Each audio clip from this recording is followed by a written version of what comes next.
Welcome to Timeless Learning, the channel where we teach in-demand tech skills that never go out of style. Before we jump in, make sure you like, subscribe, and turn on notifications, so you'll always catch our next big lesson on data, tech, and the future of work. By the way, guys, all the class files and materials are in the description below. If you don't see them there, just check the comments section. I've dropped the links there too. Alright, so let's jump right into it. The first thing that we're going to look at are bins. And bins are basically just groupings or ranges of numerical values. So we cannot create bins for genre, name, platform, or anything like that. We have to do something with this sign right here, which means that it is a numeric. So year or all of this sales data or this ranking data.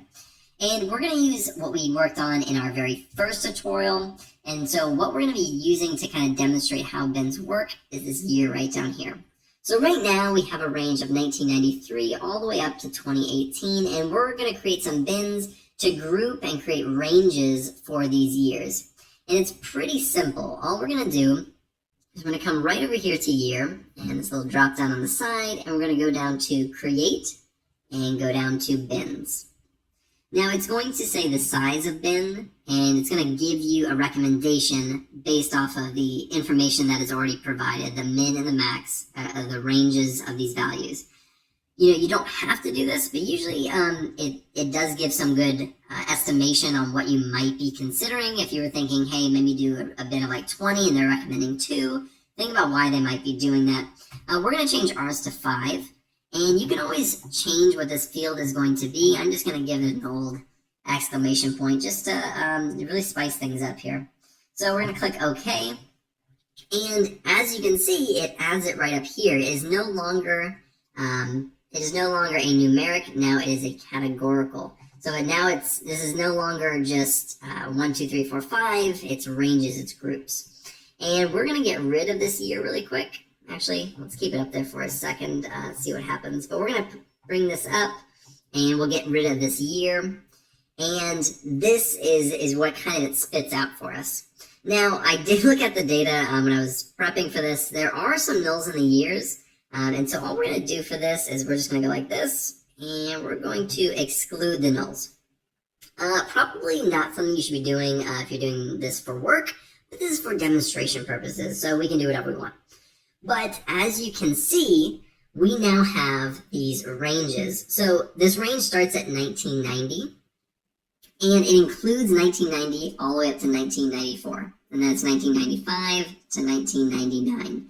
And so just really quickly, we can tell that the years 2000 to 2004 were a huge season or group of years for game sales. So these are the global sales for these video games.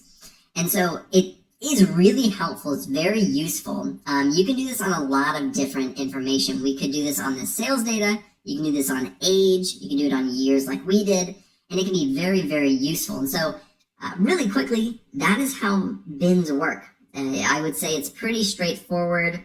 Now this is a perfect time to segue into the next part of the video, which is calculated fields. Right over here on this left-hand side, we see that the global sales, which are in millions, goes all the way up to 900 million, and created these beautiful bins right down here. But let's look at, within these from 1999 to 2015, let's see which of these has the highest percentage. Of course, it's going to be this one, but we can do something called a quick table calculation. We'll create our own calculation later, and I'll show you how to do that. But we're going to do a quick table calculation, and we're going to do the percent of total.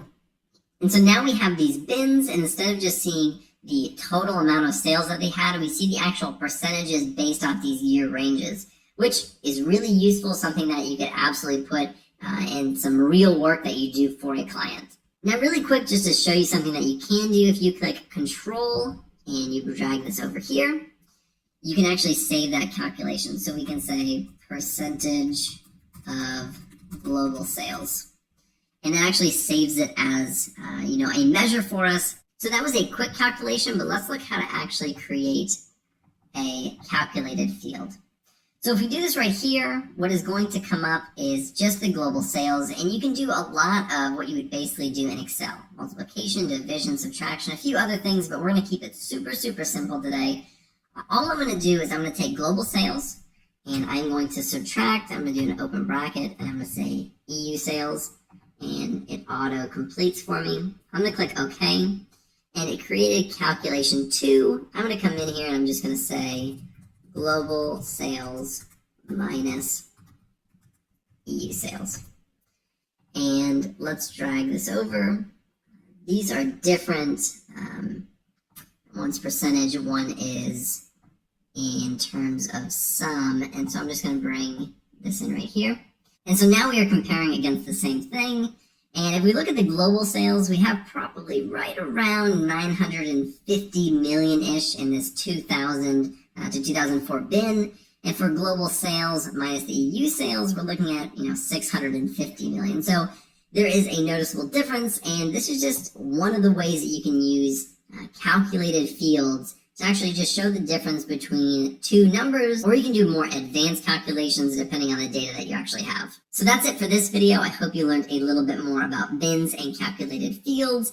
In the next video, we're going to be looking at a ton of different visualizations and graphs and charts, and just exploring what options really are out there for visualizing our data. Thank you guys so much for joining me. I really appreciate it. If you like this video, be sure to like and subscribe below, and I will see you in the next video. Thanks for watching. If you found this helpful, please like, comment, and share this video with someone who's learning too.